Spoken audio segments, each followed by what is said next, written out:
Friends, நம்ம இந்த வீடியோல பார்க்க போறது என்னன்னு பாத்தீங்கன்னா 12th ஸ்டாண்டர்ட் ஹிஸ்டரி பாக்ஸ் क्वेश्चनல பார்ட் 3 வீடியோ பார்க்க போறோம். சோ இதுக்கு முன்னாடி உங்களுக்கு சயின்ஸ் டாபிக் எல்லாமே பாக்ஸ் வீடியோல கொடுத்துருக்கோம் 11th and 12th and 12thல பாத்தீங்கன்னா எகனாமிக்ஸும் கம்ப்ளீட் பண்ணிட்டோம். சோ இந்த வீடியோல ஹிஸ்டரி பார்க்கறோம். சோ இதுக்கு எல்லாமே தனி பிளேலிஸ்ட் இருக்கு, செக் பண்ணி பாருங்க. இணைப்புறுதி ஆவணம் அப்படிங்கறத பத்தி சொல்லிருப்பாங்க. இந்திய அரசாங்க சட்டம் 1935 கீழ் உருவாக்கப்பட்ட ஒரு சட்டப்பூர்வமான ஆவணம் தான் இந்த இணைப்புறுதி ஆவணம். இதுல என்ன சொல்லிருக்காங்கன்னா, பிரிவினையின் போது இந்திய சுதேச அரசர்கள் இந்தியா அல்லது பாகிஸ்தான் ஆகிய ஏதேனும் ஒரு நாட்டுடன் இணைவதற்கான ஒப்பந்தமாகவும் பயன்படுத்தி கொள்ளப்பட்டது. ஓகேவா? சோ அந்த அரசர்கள் இந்தியா கூடயோ இல்ல பாகிஸ்தான் கூடயோ ஏதாவது ஒரு நாட்டோட இணைஞ்சுக்கலாம் அப்படிங்கிறதுக்கான ஒரு ஆவணம் தான் இந்த இணைப்புறுதி ஆவணம். இது எந்த சட்டத்தின் கீழ் உருவாக்கப்பட்டதுன்னு கேட்டாங்கன்னா, இந்திய அரசாங்க சட்டம் 1935 கீழ் உருவாக்கப்பட்டது. அடுத்து இந்திய அரசியலமைப்பு உறுப்பு 3 ஆர்டிகிள் 3ல என்ன சொல்லியிருக்காங்க, நாடாளுமன்ற சட்டத்தின் மூலம் பின்வரும் நடவடிக்கையை எடுக்கலாம்னு சொல்லியிருக்காங்க. ஆர்டிகிள் 3 ஒரு மாநிலத்திலிருந்து நிலப்பகுதியை பிரித்தோ அல்லது 2 அல்லது அதற்கு மேற்பட்ட நிலங்களை அல்லது நிலங்களின் பகுதிகளை இணைத்தோ அல்லது ஏதேனும் நிலப்பகுதி மாநில பகுதிகளோடு இணைத்தோ புதிய மாநிலங்களை உருவாக்கலாம். அப்ப இதெல்லாமே நாடாளுமன்றத்தோட சட்டத்தின் மூலமா எடுக்கக்கூடிய நடவடிக்கைகள். ஓகேவா? ஒரு மாநிலத்திலிருந்து பிரிக்கலாம், இல்லைன்னா 1-2 மாநிலங்களை சேர்க்கலாம், பகுதிகளை சேர்த்து ஒரு புதிய மாநிலமா உருவாக்கலாம் அப்படிங்கிறதா ஃபர்ஸ்ட். ரெண்டாவது, எந்த மாநிலத்தின் நிலப்பகுதியையும் அதிகரிக்கலாம். இப்ப இருக்கக்கூடிய எல்லையை விட அதை இன்க்ரீஸ் பண்ணவும் செய்யலாம். அதே மாதிரி எந்த மாநிலத்தோட நிலப்பகுதியை குறைக்கவும் செய்யலாம். அதே மாதிரி எல்லையையும் மாற்றி அமைக்கலாம். ஸோ இது எல்லாமே நாடாளுமன்ற சட்டத்தின் மூலமா பண்ண முடியும் அப்படிங்கிறத ஆர்டிகிள் 3ல இந்திய அரசியலமைப்புல தெரிவிச்சிருக்காங்க. ஸோ சேம் தான். அடுத்து, ஆங்கிலேயர்களால் 3 வகையான வருவாய் வசூல் முறை அறிமுகப்படுத்தப்பட்டுச்சு. ஸோ இந்த நான் ரெட்லைன் பண்ணியிருக்கேன் பாருங்க, இது ஒரு எக்ஸாம்ல கேட்ட கொஸ்டின், அதனால தான் ஆல்ரெடி ரெட்லைன் பண்ணி வச்சிருக்கேன். ஓகேவா? ஸோ ஆங்கிலேயர்கள் எத்தனை வகையான வருவாய் வசூல் முறை பண்ணாங்கன்னா 3 முறையா. வங்காளம் மற்றும் வட இந்தியாவின் பெரும்பகுதிகளில் அறிமுகம் செய்யப்பட்ட நிரந்தர நிலவரி திட்டத்தின் கீழ் நிலவரியை செலுத்தும் பொறுப்பு ஜமீன்தார்கள் எனப்படும் குத்தகைக்காரரிடம் விடப்பட்டது. தென்னிந்தியாவில் ரயத்வாரி, அந்த ரயத்வாரி அப்படிங்கிற ரயத் என்றால் விவசாயி என்று பொருள். இந்த கொஸ்டின் எக்ஸாம்ல கேட்டிருக்காங்க. ரயத்வாரியில ரயத் என்றால் என்ன பொருள் அப்படின்னா விவசாயி. தென்னிந்தியா ஃபுல்லாவே ரயத்வாரி முறையின் கீழ் விவசாயிகள் நிலவரியை நேரடியாக அரசாங்கத்திடம் செலுத்தியிருக்காங்க. 3வது முறை நாட்டின் ஒரு சில இடங்களில் மட்டும் காணப்பட்ட மகள்வாரி முறை. ஜமீன்தாரி முறை, 2வது ரயத்வாரி முறை, 3வது மகள்வாரி முறை. இது நிலவரியை செலுத்துவது கிராமத்தின் கூட்டு பொறுப்பாக இருந்திருக்கு. ஸோ இந்த 3 வரி வசூல் செய்யக்கூடிய முறையை தான் ஆங்கிலேயர் அறிமுகப்படுத்தினாங்க. அடுத்து 1951ஆம் ஆண்டு முதல் 2017ஆம் ஆண்டு வரையிலான காலப்பகுதியில் 12 ஐந்தாண்டு திட்டங்கள் செயல்படுத்தப்பட்டன. நம்ம பார்த்துருக்கோம். எத்தனை ஐந்தாண்டு திட்டங்கள் செயல்படுத்தப்பட்டன? மொத்தம் 12. இதுல 12வது ஐந்தாண்டு திட்டம் தான் கடைசி திட்டம். அதுக்கப்புறம் வேற எந்த திட்டங்களும் வரல. அது 2012ல இருந்து 2017 வரைக்கும் தான் இருந்துச்சு. 2015 திட்டக்குழு கலைக்கப்பட்டு அதற்கு பதிலாக தான் நிதி ஆயோக் உருவாயிச்சு. ஓகேவா? இது ஆல்ரெடி தெரிஞ்ச விஷயம் தான். அண்ட் எந்த இயர்லேருந்து எந்த இயர் வரைக்கும் ஞாபகம் வச்சுக்கோங்க, 1951லேருந்து 2017 வரைக்கும். அடுத்து, மெடிசி குடும்பம். மெடிசி குடும்பம்னா என்ன? இத்தாலிய நகரங்களில் ஒன்றான பிளாரன்ஸ் சக்தி வாய்ந்த வர்த்தக குடும்பமான மெடிசி குடும்பம் மூலமாக ஆளுமை செய்யப்பட்ட காசிமோ டி மெடிசி என்பவர் இத்தாலி முழுவதும் வங்கி கிளைகளை நடத்தி வங்கித்துறையில் கொடிகட்டி பறந்ததோடு 1434 முதல் 1464 வரை அரசு நிர்வாகத்தை மறைமுகமாக தனது கட்டுப்பாட்டில் வைத்திருந்தார். ஸோ வங்கி ஃபுல்லாவே, பேங்க் செக்டர் ஃபுல்லாவே இவருடைய ஆளுமையில தான் நடந்திருக்க. யாருன்னு பார்த்தீங்கன்னா காசிமோ டி மெடிசி. அது மட்டும் இல்லாமல் மறைமுகமா என்ன பண்ணுது, அரசையே நிர்வாகம் பண்ணி வச்சிருக்கார், தன்னோட கட்டுப்பாட்டில் வச்சிருந்தாரு. இவருடைய மறைவுக்கு பிறகு அவரது பேரன் லாரன்சோ அப்படிங்கிறவர் தான் அந்த பொறுப்பை ஏற்றுக்கொண்டு அரசை கட்டுப்படுத்திக்கிட்டு இருந்தாரு. லாரன்சோ வந்து அனைவராலும் லாரன்சோ அற்புதமான மனிதர் என்று அழைக்கப்பட்டார். இந்த காலகட்டத்தில் மைக்கேல் ஆஞ்சலோ, லியோனார்டோ டாவின்சி உள்ளிட்ட பல ஓவிய கலைஞர்களுக்கு மெடிசி குடும்பம் ஆதரவு அளித்தது. இது வந்து இத்தாலி நாட்டில் வாழ்ந்தவர். ஸோ அவரை பற்றி சில விஷயங்கள் கொடுத்துருக்காங்க. அடுத்து மாலுமி ஹென்றி. இவர் வந்து போர்ச்சுகீசிய இளவரசராக இருந்தவர்.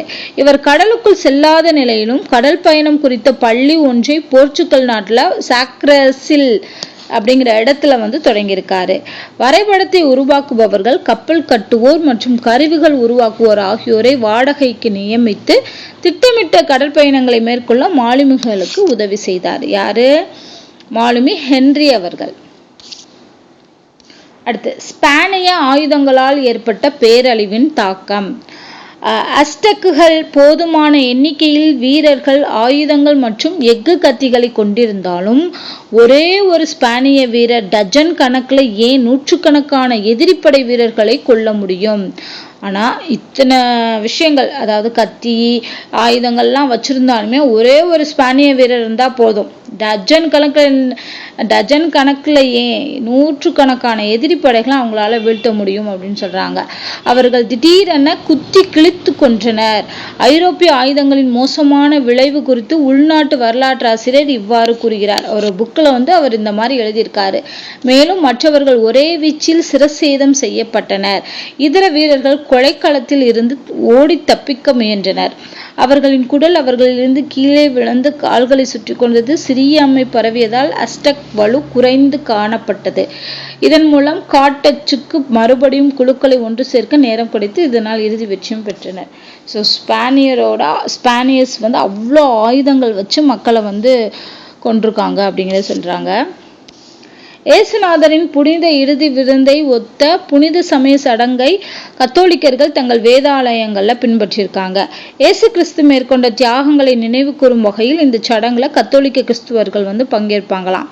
ரொட்டியும் திராட்சை ரசமும் இயேசுவின் சதையும் இரத்தமும் என்று அவர்கள் நம்பி ஏற்றுக்கொள்கின்றனர். அடுத்து பிரபுக்களை பின்பற்றுவோருக்கு அடையாள குறிகள் மற்றும் சீருடை வழங்கும் நடைமுறை வந்து அப்ப இருந்திருக்கு. பிரபுக்களின் சொத்துக்கள் தொடர்பான வழக்குகளை விசாரிக்க நட்சத்திர சேம்பர் அப்படிங்கிற பெயர்ல நீதிமன்றத்தை 7ஆம் ஹென்றி வந்து உருவாக்கியிருக்காரு. பிரபுக்களோட சொத்துக்கள் சம்பந்தமான விசாரணைக்காக. நீதிமன்ற நடைமுறைகள் நடந்த வெஸ்ட் மினிஸ்டர் அரண்மனையின் மேல் சுவரில் நட்சத்திரங்கள் வந்து ஓவியங்களாக தீட்டப்பட்டிருந்ததால் இந்த பெயர் வந்திருக்கு அப்படின்னு சொல்றாங்க. அந்த சாம்பர்னு சொல்றாங்க. நட்சத்திர சாம்பர்னு ஏன் பேர் வந்துச்சுன்னா அதுக்கு காரணம் இதுதான் அப்படின்னு சொல்றாங்க.